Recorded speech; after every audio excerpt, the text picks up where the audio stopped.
صدر نمینو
محب علی بسم اللہ.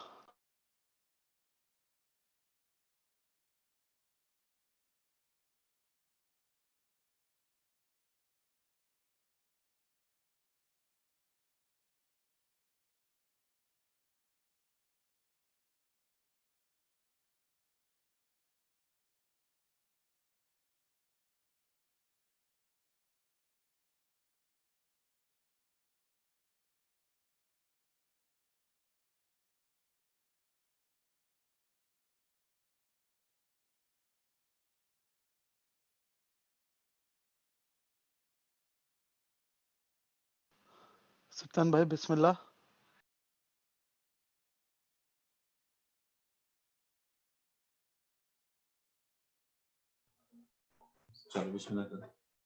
اعوذ باللہ من الشیطان الرجیم بسم اللہ الرحمن الرحیم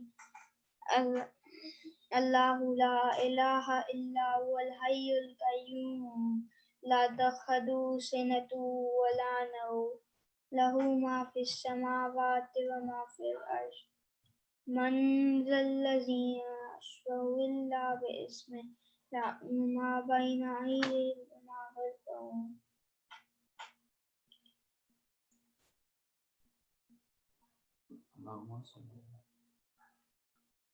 ولا يأتون بشيء من علمه إلا بما شاء وسع كرسيه السماوات والأرض ولا يؤوده حفظهما وهو العلي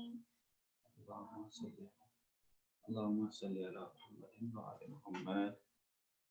That's it. اللهم صل على محمد وعلى محمد. درود بر محمد و آل محمد. اللهم صل على محمد و آل محمد.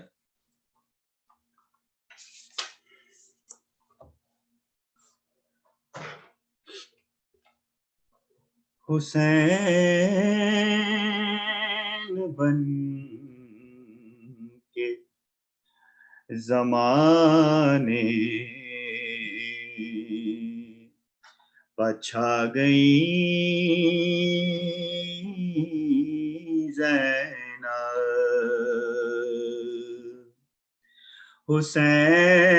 حسین بن کے زمانے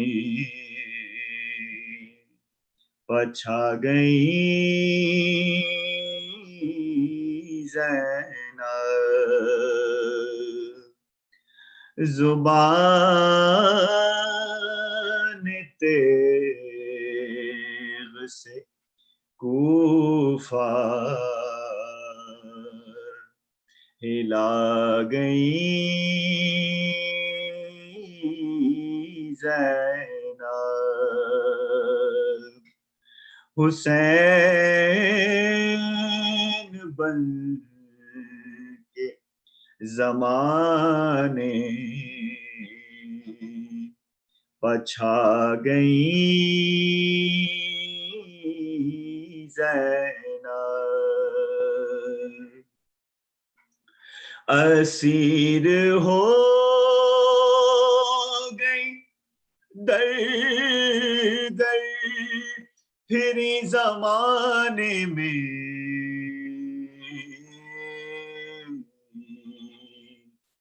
اسیر ہو گئی در در پھر زمانے میں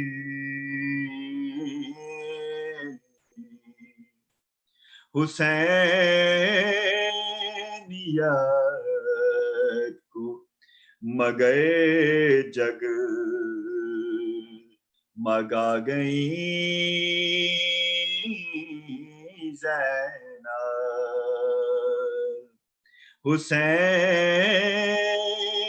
حسینیت کو مگر جگ مگا گئی زینب علی کی یاد کو زندہ کیا زمانے میں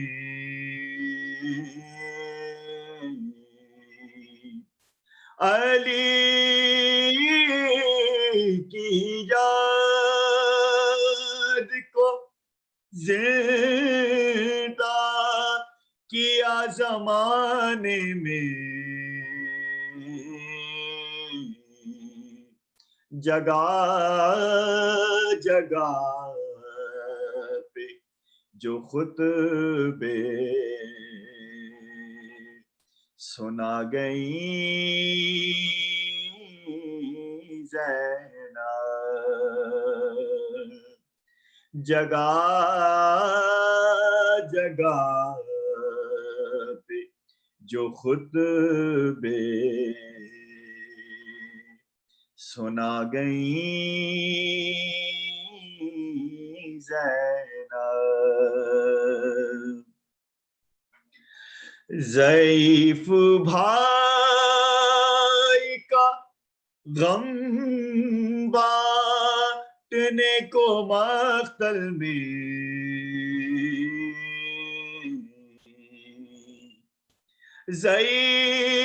ضعیف بھائی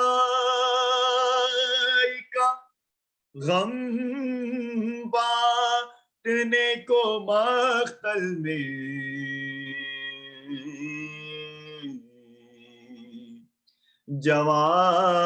جوان بھتیجے کے لاشیں پا گئی زینب جوان بھتیجے کے لاشیں پا گئی زینب بچا کے لائی ہے عابد کو جلتے شعلوں سے بچا کے لائی ہے عابد کو جلتے شعلوں سے قسم خدا کی امامت بچا گئی زینب قسم خدا کی امامت بچا گئی زینب حسین بن کے زمانے اچھا گئی زینب صلوات محمد و آل محمد اللہم صلی اللہم صلی علی محمد و آل محمد کر کربل کی کہانی جب کوئی بھی سنائے گا، دل والوں کی آنکھوں سے ایک دریا بہائے گا، وہ قافلہ سرور کا جو شان سے نکلا تھا، صغرا کو خبر کیا تھی، نہ لوٹ کے آئے گا، زہرا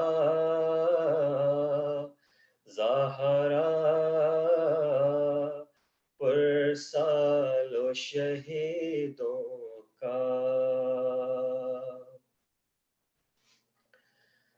تھا، شانوں کے کٹنے کا کچھ غم نہ دلاور کو، تھا شانوں کے کٹنے کا کچھ غم نہ دلاور کو، سیدانیوں کا پردہ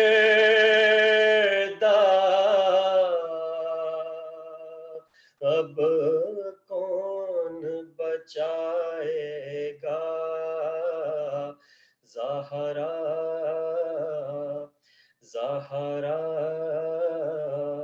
عباس کا پرسالو، پامال ہوا قاسم گھوڑوں کی جو ٹاپوں سے، پامال ہوا قاسم گھوڑوں کی جو ٹاپوں سے، کس طرح چچا تیری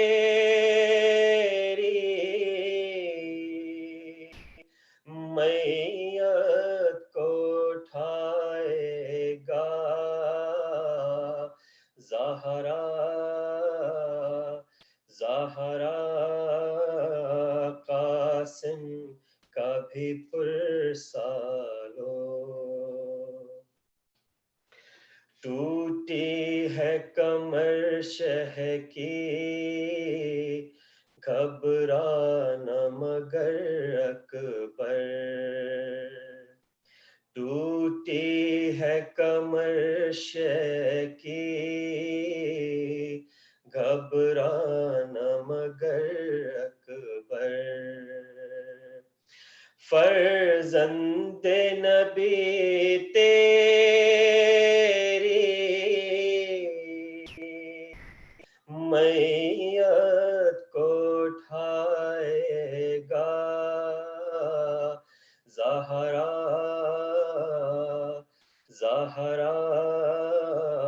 اکبر کا بھی پرسالو، سوتے ہی نہ تھے اصغر جھولے میں تڑپتے تھے، مادر کو خبر کیا تھی، ایک تیر سلائے گا، زہرا اصغر کا بھی پرسالو، سرور نے اٹھائے تھے سب ساتھیوں کے لاشیں، शबीर तेरा लाशा अब कौन उठाएगा ज़हरा ज़हरा शबीर का पुरसालो करबल की कहानी जब कोई भी सुनाएगा दिल वालों की आँखों से एक दरिया बहाएगा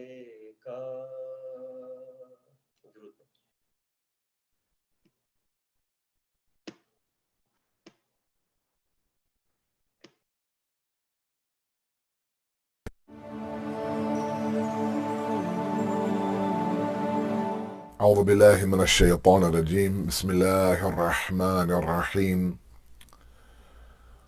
الحمد لله الذي لا يبلغ مدحته القائلون ولا يحصي نعماءه العادون ولا يؤدي حقه المجتحدون الذي لا يدركه بعد الحمم ولا يناله غوص الفطن ثم الصلاة والسلام على أشرف الأنبياء والمرسلين حبيب قلوبنا وطبيب نفوسنا وشفيع ذنوبنا سيدنا ومولانا أبي القاسم محمد اللهم صل على محمد وآل محمد وعجل فرجهم وعلى بيته الطيبين الطاهرين المعصومين المظلومين لا سيما بقية الله في الأرضين صاحب العصر والزمان خليفة الرحمن إمام الإنس والجان ولعن الله وأعداهم أجمعين إلى يوم الدين أما بعد فقد قال الله وقوله الحق بسم الله الرحمن الرحيم وكان الناس أمة واحدة صدق الله العلي العظيم اللهم صل على محمد وآل محمد وعجل فرجهم. The Quranic discussion on one nation has been our ongoing topic. Tonight is lecture number 5. We've now reached, alhamdulillah, the halfway point of our Ashra, and those preliminary muqaddamati discussions have occurred. We looked at everything in this concept of one nation from the 213th surah, verse from Surah Baqarah, where Allah subhanahu wa ta'ala says that you were one nation. And this past tense is very important. He's reminding us of the fact that at one moment all of you were one nation. Now this points to a greater reality that inshallah later on in the week I'll touch upon. But he's reminding us that look, at one moment, you were a cohesive unit. You were tolerant. You worked well together. We talked about the concept and the idea of a nation initially in our discussion. What does a nation mean? And then we talked about the idea of collectivism and how, we have to see ourselves as a single entity belonging to a greater good and moving together. Like the body, for example, all of it reacts to one area of the body getting hurt. We have to adopt that as well when it comes to the Muslim Ummah as well, even the human race in general. And last night we opened up the tafsiri discussion on this topic by looking at some of the points that Allama Tabatabai and his Tafsir Mizan talked about, where he said that Allah subhanahu wa ta'ala gave the human being knowledge. I talked about the fact that one of the avenues of knowledge is preservation of its own existence. That we as human beings, even today, we work very hard to preserve our own existence, to keep ourselves alive, to keep ourselves free of injury or pain or any sort of discomfort. And I talked about the fact that part of that preservation of our own existence was the fact that we realized, this was all back then in the beginning of the human nation, was that all those tools around me I have to exploit and use to continue to preserve my own existence. So be it a knife to cut food or a ladder to climb up, for example, or animals to use for clothing or food or transport or security. And then I said, and again, Allama says, not me, that after that, the human being realized that forget all of these, inanimate objects, I have to now begin to use each other, the fellow human, to exploit and to be able to now preserve my existence. In the process now, because we have evil tendencies inside of us, I talked about the existence of evil a couple of nights ago, is this idea and this notion that now that inner satanic principles now sometimes come in, and where we see an opportunity to abuse somebody, take advantage of somebody, we do it. And thus the introduction of law and order inside of society. And obtaining that law and order such that everybody has their own right is the epitome and the definition of social justice, where individuals now take it upon themselves to strip someone of their right for their own personal gain. Chaos ensues, anarchy ensues. And that comes from the idea of this individualism and this idea of a very selfish lifestyle. That's ideally how it should be, and that's ideally how it was in the beginning. But naturally, as the population grew, as humans now increased in numbers, it became increasingly difficult now to rely heavily on the human alone to be able to maintain law and order in society. Right? So laws were broken, laws were changed, right? Corrupt men became those who were the lawmakers, right? Corrupt individual came in to exercise that law, right? Remember, in the Deen of Islam, one of the main purposes behind the Prophet or the Imam in society is that ideally, if the human being accepts the Prophet and the Imam to be the Wali, then that Imam is not only in charge of introducing the Qanun, he becomes the Qanun Guzar as well. He is not only in charge of the law, he becomes the individual who executes that law. Right? And if that's in the hands of the infallible, there's no way that there'll be anarchy and chaos in society. Today's problem is that the most corrupt individuals are those who are also making up the law, signing the law into society, and of course executing that law on the ground. Right? So we have to now understand where we went wrong. What are those factors that cause us from this beautiful, very tolerant, cohesive society that Allah talks about in verse 213 to where we are today? We have moved very far from that ideal situation that Allama talks about in his tafsir. So I want to now, in this last week of the first 10 days of Muharram now, look at various factors that attributed and contributed to the idea of us now moving away and now us being in this state of disarray where there is social injustice very common and everywhere in every corner of the globe. And I want to look at one factor today, and that being the factor of elitism. Okay? Elitism. Now, let me explain this a little bit carefully. Islam absolutely says that we should aspire to be the elite in society. We should be hum ahlul fada'il. You pick up khutbah hammam, khutbah muttaqin of Amir al-Mu'mineen Nahj al-Balagha. I believe 193 is the khutbah number. In the beginning, when Hammam is asking him, Mawla, can you describe to me who the pious ones are? And he presses him for more information. The first thing that Imam Ali says is that no, Hammam, the pious ones are the distinct ones in society. You can see them a mile away. They don't try to mend and blend into society, into an impious or corrupt society. No. Right? Where the world is now going towards corruption, you can see the pious ones are distinct. They're off to the side. Okay, that elitism is actually recommended. But that elitism comes with merit. That's iktisabi. It's an acquired elitism. You worked very hard to be elite in the eyes of Allah. Right? You worked very hard with your worship and your akhlaq and fighting your nafs and taking part in this jihad akbar. Now you've become elite, not in an egotistical way, but you've gained the pleasure of Allah subhanahu wa ta'ala. Right? When we talk about Imam Hussein in Surah Fajr, irji'i ila rabbiki radiyatan maradiyya, that return back to your Lord Hussein, where you are radhi with him and he in turn is radhi with you. You are pleased with him, he is pleased with you. That's an elite status now.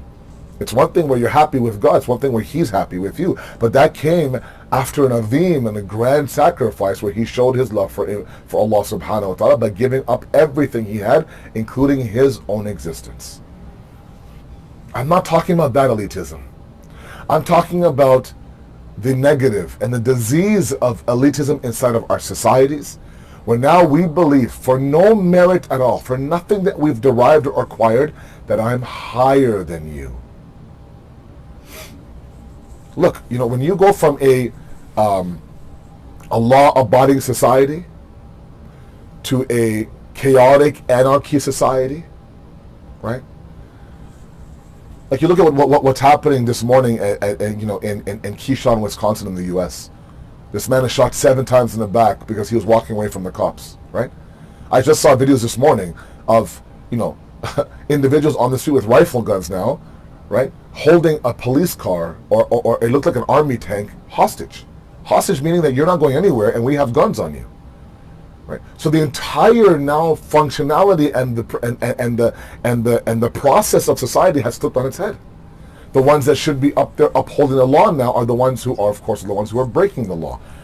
And we see that everywhere. This entire, anti-racism movement in the U.S. that's really spread across the globe now, all speaks to the fact that the ones who are the qanun guzar, the ones who are executing and implementing that law, have no business doing that. They themselves now are corrupt. Now, there are many factors that have attributed to the fall of society. Part of it is that we just believe we're elite for no apparent reason. For things that we were given accidentally or genetically through birth of my parents. I take that and I use that to look down on you, to think I'm better than you. And forget, in a general society, in our communities, in our families, we believe that something as generic as, for example, something as accidental as the shade of the color of your skin.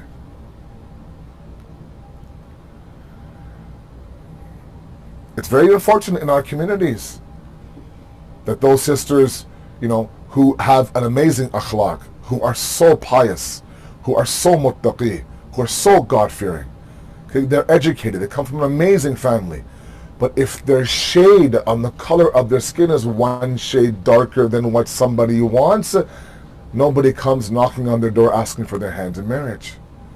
Meanwhile, you have another individual who, I'm sorry, is a Muslim by name, horrible behavior, not educated, no decent akhlaq, but she's one shade lighter than you would like. So of course now, there's proposal upon proposal.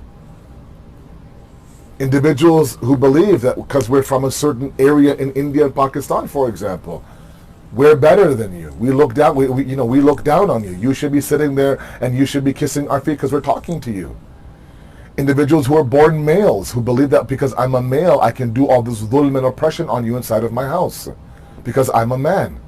Baba, whether it be the shade of your skin or where you were born or what gender you were born, all of that has nothing to do with you. Nothing to do with you. If I'm born 6'4", I have no right to look down on somebody who's a little bit smaller than me. I didn't do anything to deserve being this tall or this light or have blue eyes or be born this way or be born to this dialect or that culture or this village or this family. No. And one thing that I want to speak about tonight, and it may spill over to tomorrow night as well. And while there are many factors to elitism, we have to now adopt the idea that Islam came to break all these walls. And we are now, with our own actions and our own warped backward thinking, putting these walls back up one by one. You've heard the story 1,000 times. The Prophet of Allah had 3 very special companions. One was from Africa, one was from Persia, one was from Europe, Rome. One was, an Ajam, a non-Arab. One was an African in terms of his color, of course, and one was white, Caucasian. He was European. And he gave every one of these 3 now special status. If Salman al-Farsi was Minna Ahl Bayt, Bilal al-Habashi was the first Mu'adhin after the conquest of Mecca. It would drive the Arabs crazy. He can't even say Sheen properly. But the Prophet said, look, I'm not worried about, the color of his skin or his tongue. I'm worried about his heart. And the Prophet back then, in a very racist, bigoted society, broke all these walls of color and culture. I talked about the verses from Surah Rum a couple of nights ago. وَمِنْ آيَاتِهِ خَلْقُ السَّمَوَاتِ وَالْأَرْضِ وَاخْتِلَافُ أَلْسِنَتِكُمْ وَأَمْوَانِكُمْ. That from his signs, Allah says, is what? Is the creation of the heavens and the earth, and the various cultures and colors that you see in creation. If you see an individual, who has a darker shade than you, and there's a whole disease called shadism nowadays. Shadism. Can you imagine how many isms do we need to put up walls? With every ism, there's a wall. What gives you the right to look down on anybody? Because you have, a certain financial status. If you want to be able to have any status, inna akramakum indallahi atqakum. The only thing that should make you elite over anybody else, and even that, is piety. Even that piety now, if it's true piety, it actually makes a person humble. That's the beauty of it. Allah saying, look, anything that's worthy of honor in my eyes is piety. But that piety won't give you the ego. If it's true piety, it humbles you. You look at yourself as a member of society. You don't have these moments of narcissism and egoism inside of you, of takabbur, and feeling elite over anybody else. You don't have those feelings. But now when we began to look down on somebody, we began to think that the color of my skin makes me better than you. The color of my eyes make me better than you. My last name makes me better than you. All those things now began to create anarchy, chaos, divisions, walls, groups, tribes, pitting against each other. And dhulm happens, injustice happens. The breaking of laws happen, and all this idea of ummatun wahida, one nation, gets fragmented into small little nations. Even today in our communities now, we're small, fragmented communities, all based on what? Culture, all based on language, all based on color of the skin. Ask yourself, you're sitting in your center, 7th of Muharram, if I was there right now in your center, sitting on the minbar right now, and somebody from a different culture walks in, or somebody from a different color of skin walks in, for a moment, somebody might think, I wonder what this guy's doing here. I wonder what he's doing. Hey, come here. Watch this guy, okay? He's, And I get the idea nowadays you have to be safe. You have to be a little bit careful. You never know who's coming in and what problems, blah, blah, blah. That's different. But I think the eyes of judgment are also there. Again, based on what? Based on nothing that you or I have acquired or achieved. It's meritless. For some reason, we believe we are bigger than other people based on nothing that we've done in this world. I'm sorry. And this is not an easy conversation. And I chose this at this stage in the Ashra to talk about because there are so many things I have to build up to. But this is a disease in our communities. Elitism is a disease in our communities and in our families. Just because she's your daughter-in-law doesn't give you the right to sit there and treat her like she's a slave of yours. You didn't marry your son to her so you can have a cook and a maid. I'm sorry.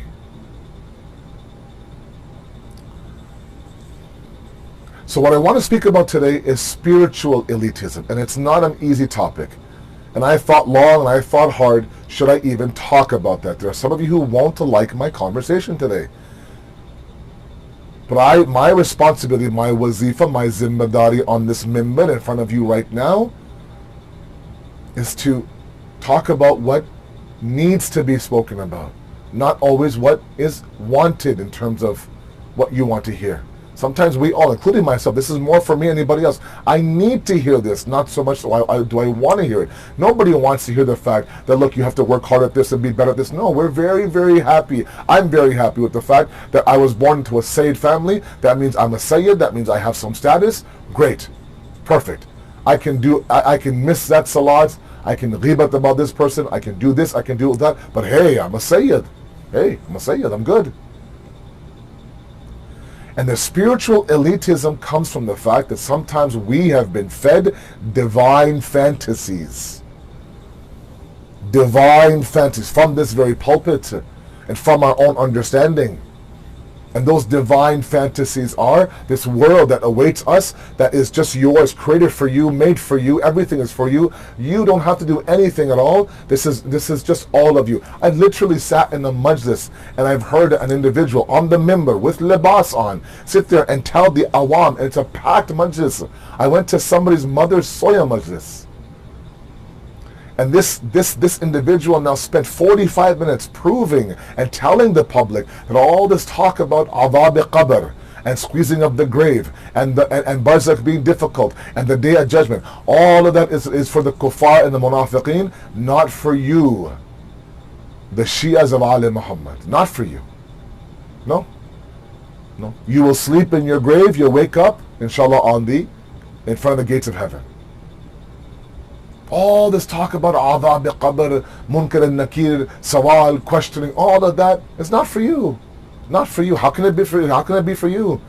You're the lovers of Ali Muhammad. It's irresponsible.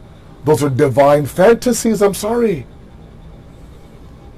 We're creating a system where we feel like we are elite over everybody else. We're the Shias of Ali Muhammad, right? We're the best. We're the cream. We're the mu'mineen.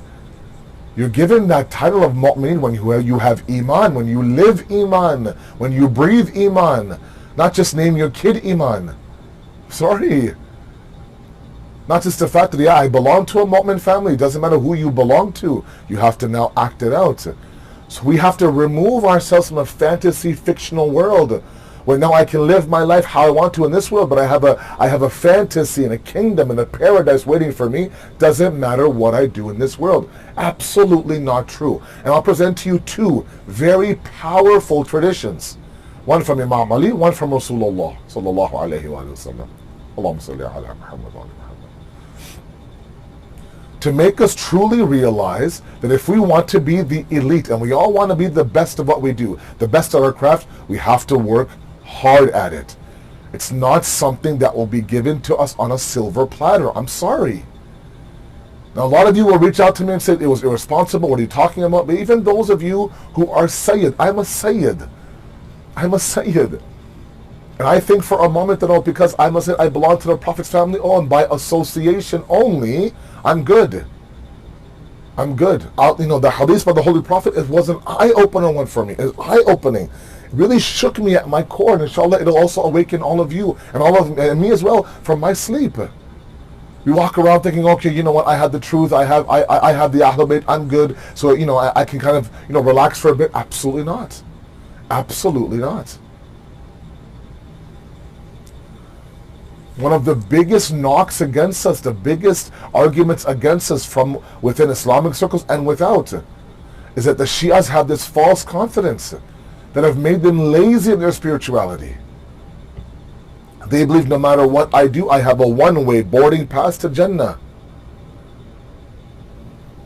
I can do what I want for 355 years of the year. These 10 days of Muharram, now I come, I do a little bit, I invest an hour, listen to someone like me, and then that's it. I've stamped my seat on the plane towards Jannah. And that's it. Now after Ashra, I can resume to going back to my sinful life. Miss my salat, oppress my wife at home, talk down to my kids at home, right? Destroy communities, right? Deny my wife any money, live a haram life, music, sometimes gambling, sometimes, womenizing, sometimes alcohol. All these things are very prevalent in our Shia communities. Don't tell me otherwise. You know how many phone calls I get? From young couples who are born and raised here. Born and raised here. Educated here. Those days are gone. Oh, well, Mom, they're from the Gaon village in India or Pakistan. They don't know any better. No, these are people who are Wall Street, who are Silicon Valley, who are making tons of money, and they continue to oppress, beat, abuse, verbally, physically abuse the women inside their home, be it their daughters or their wives.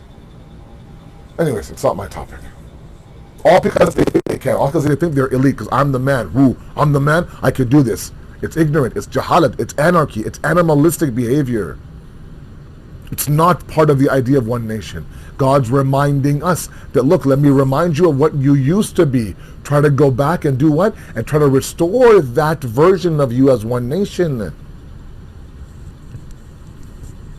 You worked well together. Yes, differences occurred. Those differences were easily squashed. There was a tolerance level. There was an idea of working. There was cooperation. There was cohesion. But all that is nafsi now. It's me and myself, and that's it. And one of the biggest reasons why we have gone to anarchy is individualism. That's a little bit later on in the Ashra. But tonight and maybe tomorrow is elitism, depending on how far I get. But I humbly ask you, as somebody that you know very well, I've earned the right now to speak like this to you and the community there. I have. You know where I come from. You know what my niyat is. This is not the first time that I'm speaking to all of you. If that's the case, then I'm going to use what I've earned in terms of being a brother and a son of yours, and share with you what I tell myself and what I tell all of you. If you want to be elite in this world and the hereafter, it has to be earned. It has to be earned. And that merit and that earning comes from the Sharia. Comes from following God's commands. Does not come by association. Does not come by some divine fantasy. Does not come by some free ticket to heaven. I'm sorry. All of that is earned.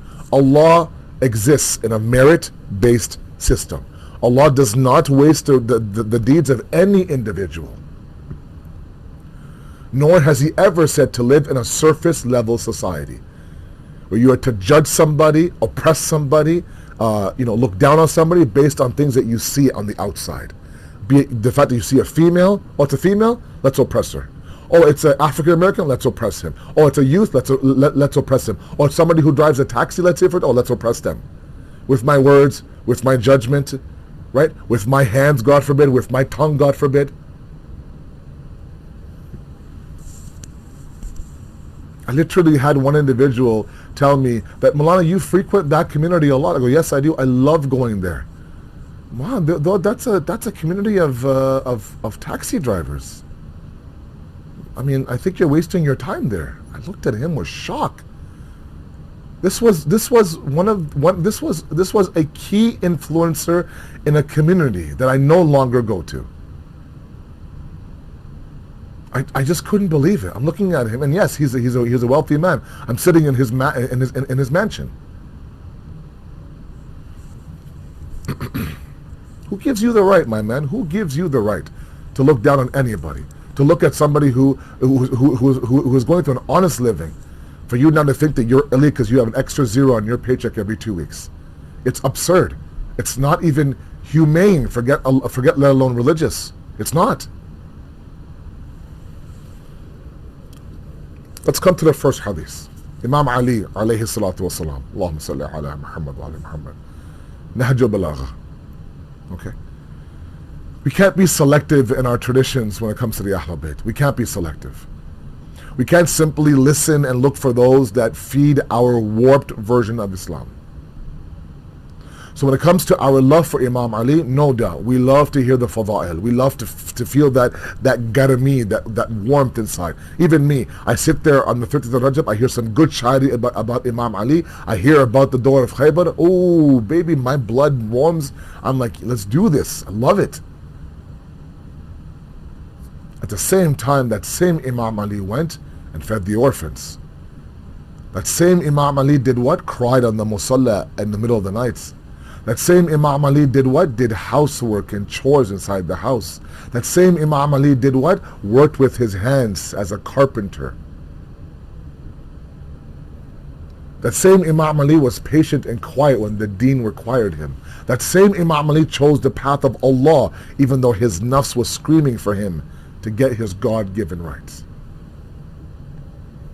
That same Imam Ali looked at his qatil and killer and told his son to get him something to drink.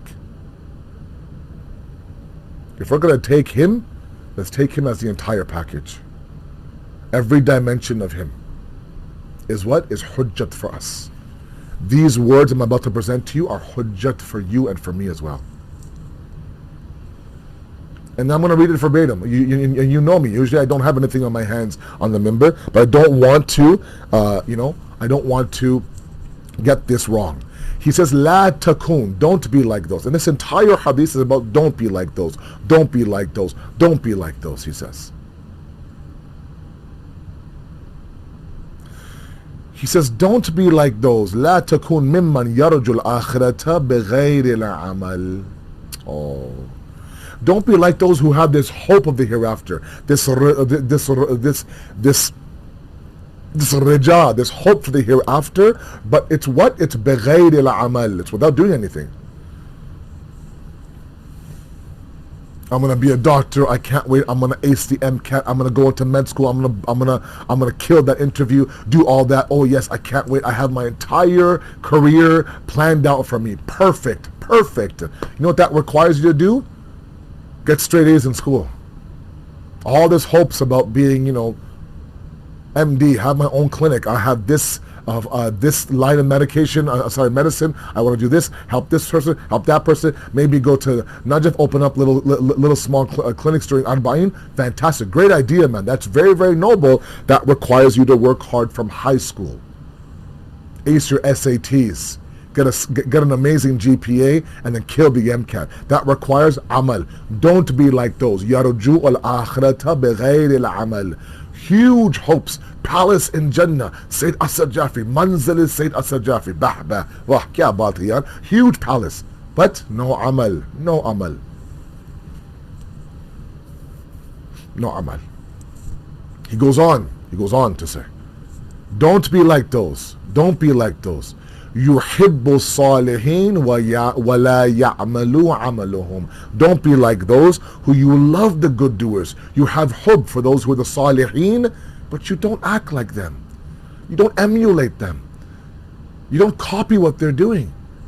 If you love the way this person acts, try to emulate that. If you love their piety, do your best to emulate that. This love is not gonna go. It's gonna fade in the clouds. And then he says, وَلَا تَكُونَ يُبْغِضُ الْمُذْنَبِينَ وَهُوَ أَحَدُهُمْ. Allahu Akbar. You despise the sinner. You despise the one who breaks Allah's commands. And yet he says, you are one of them. وَهُوَ أَحَدُهُمْ. You are one of them. I can't believe that person. I can't believe. Look at the way that they're acting. You're exactly the same way. Exactly the same way.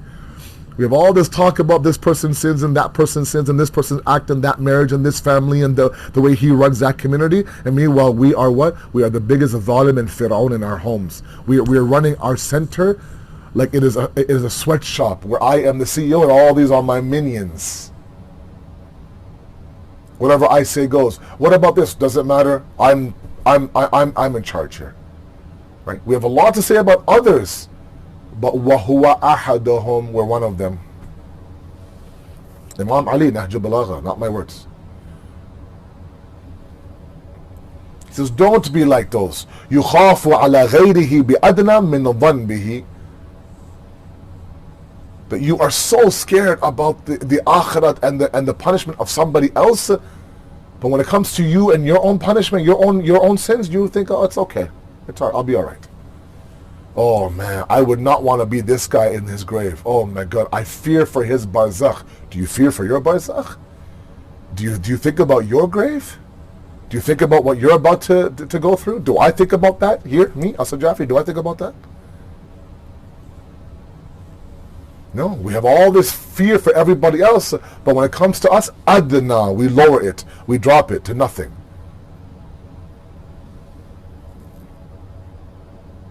وَيَرْجُو لِنَفْسِهِ بِأَكْثَرَ مِنْ عَمَلِهِ. Don't be like those who have high hopes for themselves, but their amal don't match those hopes.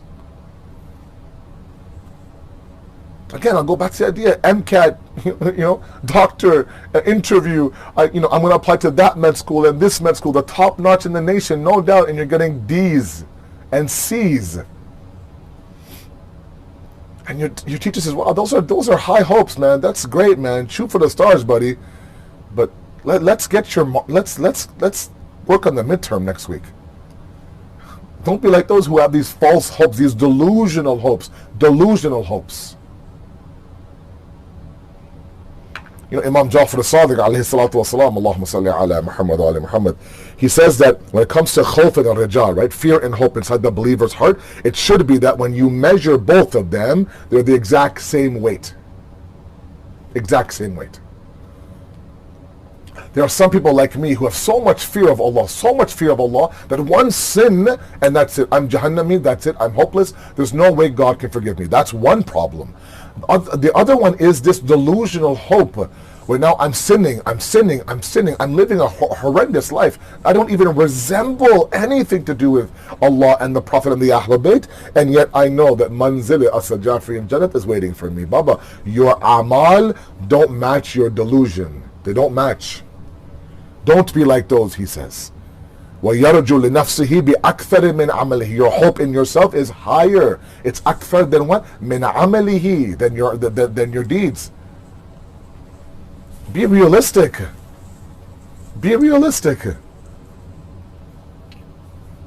يُقَصِّرُ إِذَا عَمَلْ. When it comes to their amal, they're deficient. وَيُبَالِغُ إِذَا سَأَلْ. When somebody asks them a question, they go on and on and on about the answer. Right? They do mubaligha, they exaggerate, they go over and over when somebody asks them a question. You ever have somebody, you ask them a question and they give you a 45-minute answer and you still say, so what's the answer? He has no clue what the answer is. But he can't show it. He can't say, you know what, I don't know. I ask you a very simple question. I don't mean to be, I don't mean to be a comical here. When somebody, when's the last time somebody asked you, or I'll ask myself, when's the last time somebody asked me an opinion on a matter, and I said, you know what, I have no clue about that. I don't know anything about that. When's the last time somebody asked me a question and I said, I don't know? Period.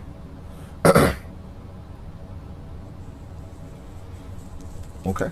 Like I remember somebody had asked me about the history of the BLM movement. Okay, somebody had, this is months ago when the George Floyd case was very fresh back then. Do you what about? I was like, well, I mean, if we look at the liberation movement, and I didn't know the history of the BLM movement. I didn't. And if I was even a glimpse of what Imam Ali is talking about, I would say, honestly, I haven't read. I've seen the hashtags. I've seen, of course, in sports. I've seen, the Kaepernicks. I've seen all that, but I don't know deeply where it's began. That would have been a better answer. But I went around and around for a good 5-10 minutes, and I didn't answer the question at all. When's the last time we did that? Last time we said, you know what, I have not read a single article on this issue. Because we're fearful of someone saying, wow, you don't, where are you? Are you awake? Are you seeing what's happening around the world? You don't know about this movement? No, I don't know about this movement, sorry. We'd rather go on and on and on, right? يُبَالِغُ إِذَا سَأَلْ. They do mubaligha, they exaggerate when it comes to them asking a question. It's humbleness. Imam Ali says there's barakat in your knowledge. There's growth in your knowledge. There's elevation in your knowledge when you say, I don't know. I don't know. And all of you know me. I'm talking to myself up here, man. I'm not talking to anybody out there. I'm talking to myself up here. I'm having a conversation to myself here, and I'm talking, literally, when I go for my walk, you know, and I kid you not, sometimes I have a talk with myself, and sometimes I you know, my lips move, so I look like a crazy man walking down the streets in Stouffville, in my area, and I'm walking around and I'm having this talk with myself, and people think, wow, this guy is, this guy's not there. I don't know who he's talking to. I don't see the person, right? Right now, I'm talking to myself. All of you happen to be what? Eavesdropping on my conversation.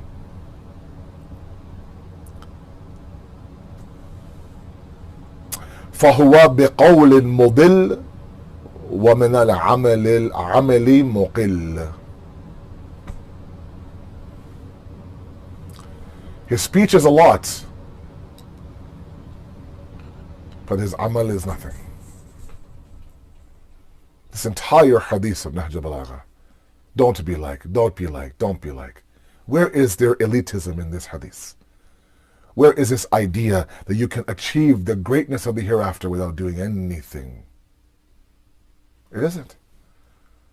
All of this screams that if you want to achieve, you know, if you want yarjul akhirah, if you want hope in the hereafter, if you want to be amongst the salihin, if you want to be somebody who has, you know, yarjul li nafsihi, you hope in yourself, all of that requires action, amal, work, analysis, jihad, you know. It requires you to struggle against yourself. That's what I mean by jihad, struggle against yourself. All of that. It's not that because I was born in a Shia Sayyid family, all of this now will be given to me in a silver platter. Ayah yellow. This is yours. Here you go. Here you go. For what? Oh, just for, you know, being born. No, I'm sorry. I'm sorry.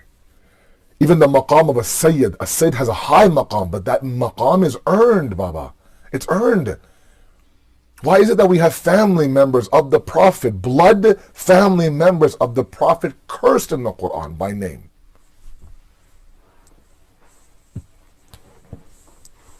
This is a dangerous, devastating sense of elitism that we have no business having in our communities and in ourselves. I'm sorry. You want to be elite? You want to be elite? Be elite in the eyes of God. Be elite in the eyes of your master.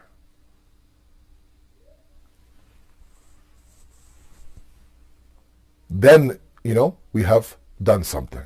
Then we've done something. Okay. Tomorrow, inshallah, I will look at this idea of elitism by association. By association. And present to you that this Prophet's hadith tomorrow, inshallah. These are difficult conversations to deliver up here from me and to absorb from where you're sitting. But we have to start addressing these things. And these are the days, like I said, these are the 10 days of revolution. These are the 10 days of reformation. These are the 10 days where I won't get to the crowd that right now is, you know, signing on online to listen to me. It won't. And if God tells me, look, you had 10 days with people that you don't get all year round, what did you deliver them? Did you sit there and you know, kind of, you know, sing your lullaby? Soja beta, soja mejan, soja. Go to sleep. It's okay. No, Zahma, don't try hard. It's okay. No, you're a Sayyid. It's okay. You're a Shia Ali. You're fine. Don't worry. It's okay. You can drink and you can listen to music and you can break Allah's commands and you can oppress your wife and beat your wife and you can sit there and talk down to your kids and strip them of any sort of dignity. That's okay. Soja beta, soja. Tumhare liye jannat hai. Your jannat is there. I'm sorry. If you want to hear that, then you've come to the wrong YouTube link. I apologize. And I'm ready to debate anybody on this issue. We don't have supporting words from anyone, not from God, not from the Prophet, not from the Ahlul Bayt, about the fact that you can do whatever you want in this world and you will have something waiting for you in the hereafter. I'm sorry. All those things about the idea of one tear of Imam Hussein and washing out all the sins, that tear has to be understood. That tear is meant to instigate and begin now the process of you what? A process of you becoming better. If you sit in a azah of Imam Hussein and you cry for the gham of Imam Hussein, that should trigger what? A thought, a revolution inside of you. Islah and reform inside of you. That's why this tear should wash away everything. But that tear should be taken as what? As a catalyst to change. not of the fact of a free ticket to Jannah. I'm sorry. Let's move away from these old discussions. I'm sorry. And the only reason why I bring it up halfway through the Ashra, because I'm still hearing about this. I'm still hearing about this.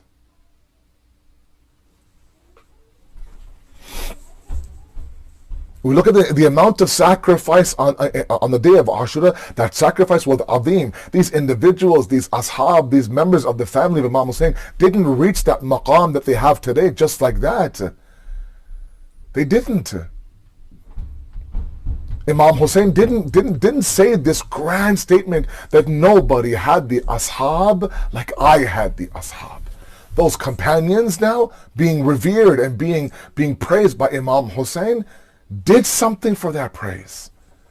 They were elite. And legit, nobody had the ashab Imam Hussein had. Nobody.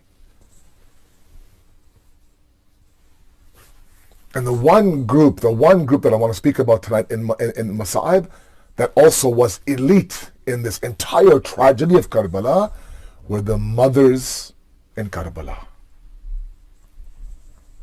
My salams to the mothers in Karbala. We all know, right? The fitrat of the mother, the innate disposition and the innate nature of any mother is to protect her child, to protect her child, to protect her child. If that means that I get sick, give me the sickness, but I want my baby to be healthy. If that means that I am up all night, holding them while they sleep in my arms, then so be it. I'll be up all night. You just sleep. If that means that there's only enough food right now for me to feed you, take every last crumb of that food. I don't want it. I want you to be full. That's the fitrat of the mother, right? That is the innate nature of the mother. Sacrifices everything for you. Even her most precious worship and ibadat and amal, the nights of Qadr and the nights of Shab Barat, when she sits there and she lifts her hands up for dua, you think she's asking for herself? You think any mother, her first dua is, Allah give me this, give me that? That vocabulary doesn't exist in the world of the mother. Her first dua is her what? Her children, her awlad, her children, her awlad. Any mother I've ever met, please Malana, pray for my son, pray for my daughter, pray for my son, pray for my daughter. Will not sleep until what? Until you're home. Oh my goodness, my bachwana, my child, I used to come home sometimes late. And I thought the entire house was asleep. I would slowly go up the stairs, and the slightest, faintest whisper of a voice from the room of my parents would be my mother. Asad, aage ghar, you're home. Ji ammi, aap so jaiye, go to sleep ammi. I'm home. Okay beta. And she would sleep there. I remember in those months of Ramadan where she wasn't fasting, at 3 o'clock, 4 o'clock in the morning, she would come down. She, obviously she hadn't slept in hours. She'd come down to what? To make us suhoor. I go, Mom, you're not, you can go back upstairs. It's okay. Nay, beta. I just want to make sure that you guys do proper sehri. These are small things, right? I'm leaving to go to work. And behind me, I can hear the whisper of the dua of the mother. When the Prophet of Allah is at a burial of a person's mother, after they bury the person's mother, he turns to the friend of that person and says, look after your friend from today. That saya, that shade of the protective nature of the dua of the mother is not there with him in this world anymore. That's who the mother is. That's who the mother is. But the mothers of Karbala were completely different. Completely different. They changed their fitrat to what? To say, look, I'm not going to protect my child. I'm going to sacrifice my child for the sake of Hussein and drown my child in Hussein as Hussein drowns himself in Allah subhanahu wa ta'ala. Bibi Zainab is getting her own Muhammad ready in the khayma. Can you imagine a mother?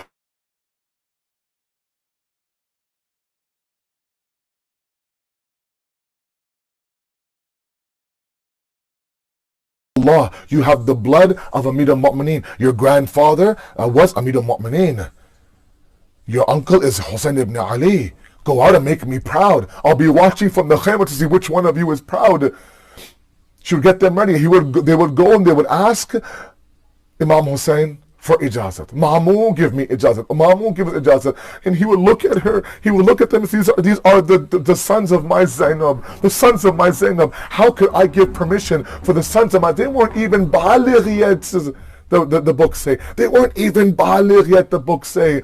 Imam Hussein would say, no, go back. This war's not for you. This war's not for you. Until Zainab came herself. Bhaiya, do you remember in Siffin when Baba allowed Abbas to go to war? Abbas was 14, 15 years old. Yes, I remember. Why did he do that? He wanted to show how proud he was as a father. He wanted to see the pride that a parent has. Then she says to her Hussein, Bhaiya, why are you denying me that pride? Let me sacrifice my boys so I can say, yes, my boys gave their life for the deen of Allah subhanahu wa ta'ala. Oh no, Muhammad, come forward. On one side is Abbas, on one side is Hussein. No matter how hard they tried to find armor to fit these two young boys, everything was too big. Everything was too big, too loose, wouldn't fit. They tried 7 different helmets on their head. The helmet was too big. The final thing was that Imam Hussein grabs a green cloth, wraps it around their head like a green amama, a green turban, and then finally that helmet fits on their heads. Abbas now mounts on Hussein, mounts Muhammad. They begin now to roar inside the Maidan of Karbala, announcing themselves that we are the grandsons of Hadr Karrar. They begin to fight, but one by one now they fall from the horse. Assalamu alayka ya Aba Abdullah. Imam Hussein goes roaring into the Maidan of Karbala. Abul Fazl goes roaring to the Maidan of Karbala. They bring them back to the Khayma. Everyone waits for Zainab's reaction. The Khayma opens. Zainab comes out. On one side is Muhammad's body. On one side his own body. Bibi Zainab now sits in the middle, puts one hand on the chest of Own, one hand on the chest of Muhammad, falls down into sajda. Ya Allah, accept this Qaleel sacrifice on my behalf. She gets all the way back to Medina, sitting at her front door. Abdullah, her husband, opens the door, sees Zainab, couldn't recognize her. Zainab says, Abdullah, you can't recognize your Zainab. What, Zainab, is that you? Zainab wakes up, stands up, begins to cry. Abdullah, give me portion for my 2 boys that I left in Karbala. سيعلم الذين ظلموا أي منقلب ينقلبون إنا لله وإنا إليه راجعون. We ask you, Allah subhanahu wa ta'ala, to accept this qaleel ibad, inshallah. We ask you, Allah subhanahu wa ta'ala, give us that tawfiq to be individuals who earn our status in the hereafter. We ask you, Allah subhanahu wa ta'ala, please to weaken the hands of the enemies of humanity, to strengthen the mustaza'afin and the oppressed everywhere that they are. And finally, Allah, one dua that we constantly have is, Allah, make us worthy of the Imam's arrival. Wassalamu alaikum wa rahmatullahi wa barakatuh.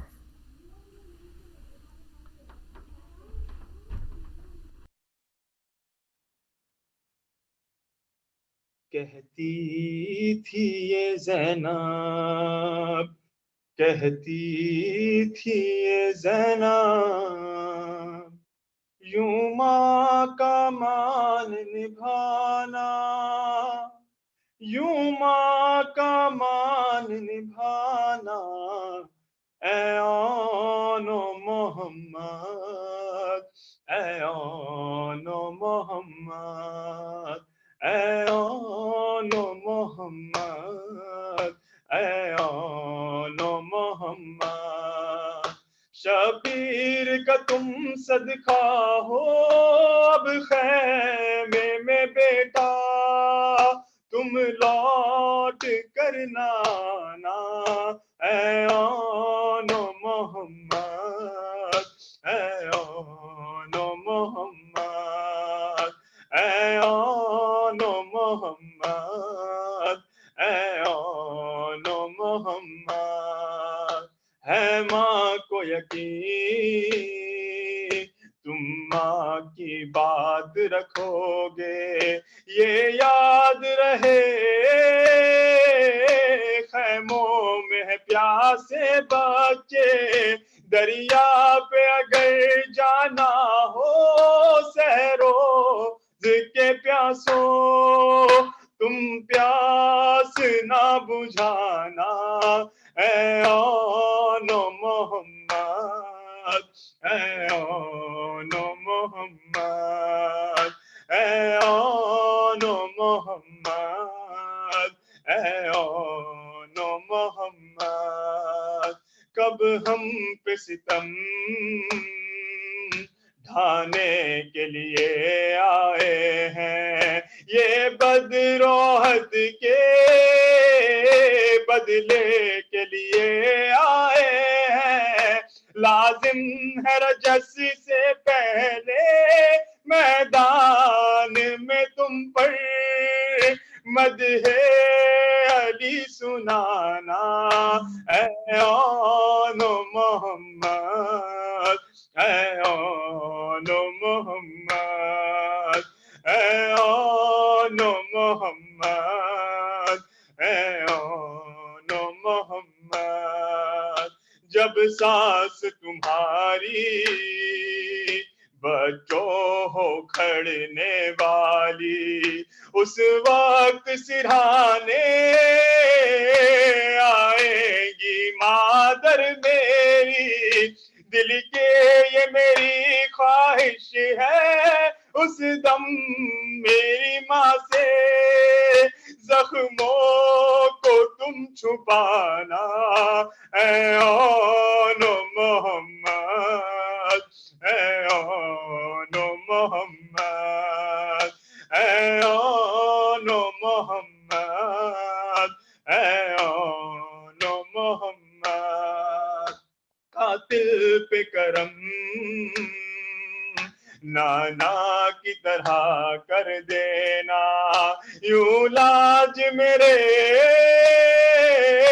بھائی کے نام کی رکھنا، جو واسطہ دے بھائی کا میدان میں اس پر تم تیغ نہ چلانا، اے آن محمد، اے آن محمد، اے آن محمد، اے آن محمد، تعظیم کی خاطر کیوں اٹھتے نہیں اب بیٹا، دیکھو تو سرہانے آئے ہیں میرے بھیا، جاگو تو میرے شہزادوں، کیا بھول گئے ہو قدموں پہ سر جھکانا،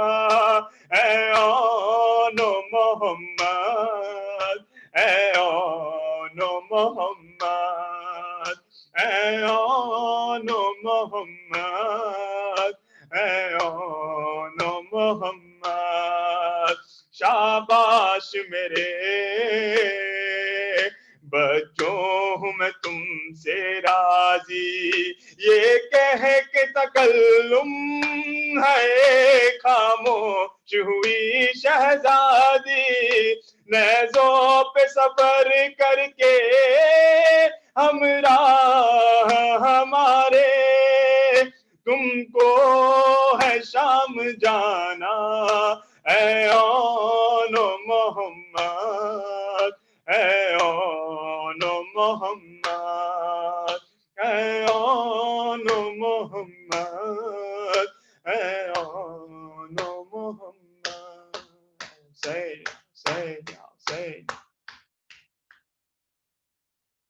محمد وآل محمد صلوات۔ اللهم صل على محمد وعلى محمد.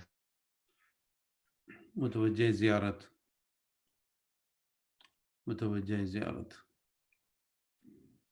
صلی اللہ علیہ یا رسول اللہ، السلام علیک یا نبی اللہ، السلام علیک یا امیر المؤمنین، السلام علیک یا قائد غر المحجلین، السلام علیک یا سیدت نساء العالمین، السلام علیک یا ابن السلام علیک یا ابا عبداللہ، السلام علیک یا ابن رسول اللہ، السلام علیک یا ابن امیر المؤمنین، السلام علیک یا ابن فاطمة الزہراء سیدت نساء العالمین، السلام علیک یا ابا الائمة الہادین المہدیین، السلام عليك وعلى جدك وأبيك. السلام عليك وعلى أمك وأخيك. السلام عليك وعلى الأئمة من ذريتك وبنيك. صلى الله عليك وعلى أخيك أبي الفضل العباس، وعلى أختك أم المصائب زينب، وعلى ولديك العليين الشهيدين، وعلى ابن أخيك القاسم بن الحسن، وعلى ابن عمك وصفيرك مسلم بن عقيل، وعلى المستشهدين بين يديك جميعا ورحمة الله وبركاته. السلام عليك يا صاحب العصر والزمان. الأمان الأمان الأمان من فتن الزمان. السلام عليك يا خليفة الرحمن. السلام عليك يا إمام الإنس والجان. السلام عليك يا مظهر الإيمان. السلام عليك يا شريك القرآن. السلام عليك يا إمام زماننا هذا. عجل الله تعالى فرجك وسهل الله مخرجك وظهورك. السلام عليك ورحمة الله وبركاته. اللهم كن لوليك الحجة ابن الحسن صلواتك عليه وعلى آبائه في هذه الساعة وفي كل ساعة وليا وحافظا وقائدا وناصرا ودليلا وعينا حتى تسكنه أرضك طوعا وتمتعه فيها طويلا برحمتك يا أرحم الراحمين. اللهم ارزقني شفاعة الحسين يوم الورود وثبت لي قدم صدق عندك مع الحسين وأصحاب الحسين الذين بذلوا مهجهم دون الحسين عليه السلام. ربنا اغفر لي ولوالدي وللمؤمنين يوم يقوم الحساب. بسم الله الرحمن الرحيم. أما يجيب المضطر إذا دعاه ويكشف السوء. أما يجيب المضطر إذا دعاه ويكشف السوء. أما يجيب المضطر إذا دعاه ويكشف السوء. أما يجيب المضطر إذا دعاه ويكشف السوء. أما يجيب المضطر إذا دعاه ويكشف السوء. إلهی بحق علیل کربلا تمام بیماروں کو صحت کاملہ و عاجلہ عطا فرما. ہم سب مسلمان مومنین و مومنات کے سروں سے اس بلا کو رد فرما. بر محمد و اہل بیت محمد صلوات. Please recite Surah Fatiha for following marhumin as displayed on the screen.